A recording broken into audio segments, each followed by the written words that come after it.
Ուրեմն խոսքը տրվում է տեղեկատվական տեխնոլոգիաների հիմնադրամի նախագահ Գարեգին Շուկազյանին, շնորհակալություն։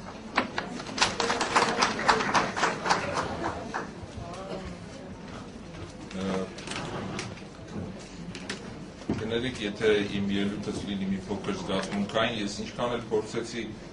շարադրել տրամաբանորեն իմ մտքերս, ոչ մի կերպ չեմ տեղավորվում տրամաբանական կառույցի մեջ։ Այսօրվա քննարկումը իսկապես որ չի կարող լինել ինչ-որ օտարալեզու դպրոցների հարցի քննարկում, այլ կարող է լինել միայն թշնամական մի երևույթի քննարկում եւ այդ մեր ռեակցիան այդ թշնամական երևույթին դա պիտի քննարկենք։ Ուրիշ քննարկելու բան ես կարծում եմ չունենք։ Այստեղ տրամաբանության խնդիր չկա, բոլոր արգումենտները տրված են եւ ես ողջունում եմ այն փաստը, որ դուք արգելել եք մեր կրթության նախարարին, որ այստեղ որից է խոսք ասի։ Իսկապես նա ասելիք չունի, մենք գործ ունենք Դավաճանի հետ, որին դատ է հասնում։ Եվ բոլոր այն մարդիկ, ովքեր կպաշտպանեն Դավաճանին, իրենք նույնպես կլինեն Դավաճան։ Սա ոչ միայն ազգային հարց է, ոչ միայն բարոյականության հարց է, սա իսկապես օտարի առաջ իգանալու անզուսպ մղումի, պիղծ մղման արտահայտություն է։ Իհարկե ես գիտակցում եմ, որ այստեղ հավաքվածները բոլորն են հիմնականում համակարծիք են եւ մենք կարծես իրար ենք ոգևորում, չնայած պետք է հասկանալ, որ կա մի մեծ զանգված ժողովրդի, որը դեռևս լավ չի հասկանում այս հարցերը, եւ ուրեմն մենք պիտի հասկանանք, որ սա աշխարհազորային վիճակ է իսկապես։ Իմ նախորդ ելույթ ունեցող գործընկերը այստեղ ասեց ալտերնատիվ կառույցի, ալտերնատիվ պետության, ես կկոչեի դա 4-րդ հանրապետություն։ Երրորդ հանրապետությունը բացարձակապես բանկրոտ է։ Իսկ բոլոր ովքեր հիմնեցին, ովքեր շարունակեցին այդ գործը, հանգեցրին բանկրոտության։ Մենք բանկրոտության վիճակի ենք հիմա եկել, երբ որ ինչ որ մեկ իրեն թույլ է տալիս անգամ այդպիսի հարց բարձրացնել ոչ ազգային դպրոցների բացման խնդիր։ Ուրեմն մենք պիտի հասկանանք, որ իսկապես երրորդ հանրապետությունը բանկրոտ վիճակում է հայտնվել, եթե այսպիսի հարցեր է քննարկում։ Դա չի նշանակում, որ մենք պիտի արագացնենք այդ երրորդի վախճանը։ Մենք այդ երրորդը պետքա ձգենք այնքան, մինչև 4-րդը ծնվի մեր մեջ։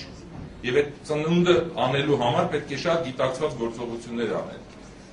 Իհարկե, այսպես մենք մեզ բացահայտելով մենք ցույց ենք տալիս այն ուժը, որը կա։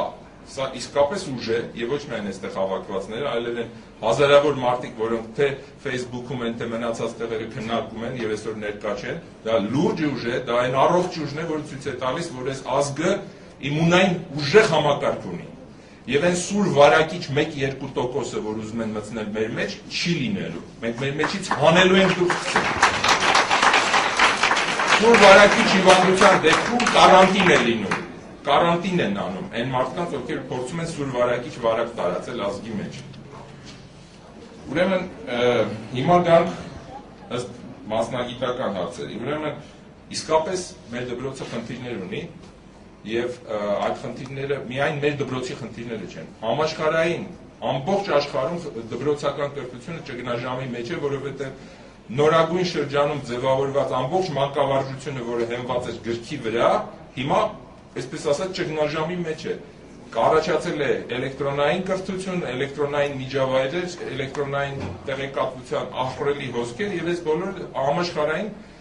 դպրոցական կրթության ճգնաժամի է հանգեցրել։ Ինչպես կարող ենք մենք կապկենք մի դպրոց, որը դեռ չի ապացուցել իր կենսունակությունը, բերել այստեղ Հայաստան եւ ասել տեսեք, ուրեմն մենք աշխարհամենալավ դպրոցը բերել ենք Հայաստան։ Սա մոլորություն է, անգամ եթե դա միամիտ մոլորություն է, միևնույն է մոլորություն է։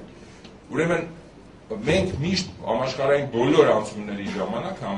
ամբողջ քաղաքակրթությանը զուգահեռ կարողացել ենք մեր դպրոցը նորացնել։ Դա եղել է թե գրի ստեղծումից հետո, դա եղել է թե տպագրության ստեղծումից հետո, հայերին հաջողվել է իրենց ինքնուրույն դպրոցները ստեղծել։ Եվ այն մարդիկ, ովքեր կառավարում են այսօրվա մեր երկիրը, անգամ տեղյակ չեն, որ մենք մեր ազգային ավանդույթ ունենք այդ դպրոցները նորացնելու։ Եվ մեր դպրոցը կարող է, այո, նորից նորանալ, եւ կա բոլոր հիմքերը հույս ունենալու, որ այս 20 տարվա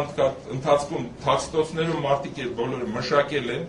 կան բազմաթիվ համաշխարհային մրցանակներ այդ առումով, հենց կրթության ասպարեզում, հենց դպրոցական կրթության, որոնք չի ներդրվում Հայաստանում։ Գիտակցաբար, ես առաջ կարծում եմ, որ ուղղակի չեն հասկանում, չեն ներդնում, բայց հիմա ես կարծում եմ, որ գիտակցաբար չի արվել, տարիներ շարունակ չի արվել։ Հասարակ վերջի օրինակը բերեմ։ 2005 թվականին մենք ուրեմն մեր Վաղամերիկ վարչապետի հետ ծրագիր մշակեցինք Հայաստանի բոլոր դպրոցներում բոլոր երեխաներին ձեռքի դյուրակիր համակարգիչներ տալու։ Եվ սկսվեց այդ ծրագիրը, դա 2005 թվականն է։ Դրանից հետո տարիներ անցան, այդ ծրագիրը այսպես անընդհատ խոսվում է, ոչ մի բան չի արվում։ Եվ ահա վերջերս, ուրեմն, դա անցյալ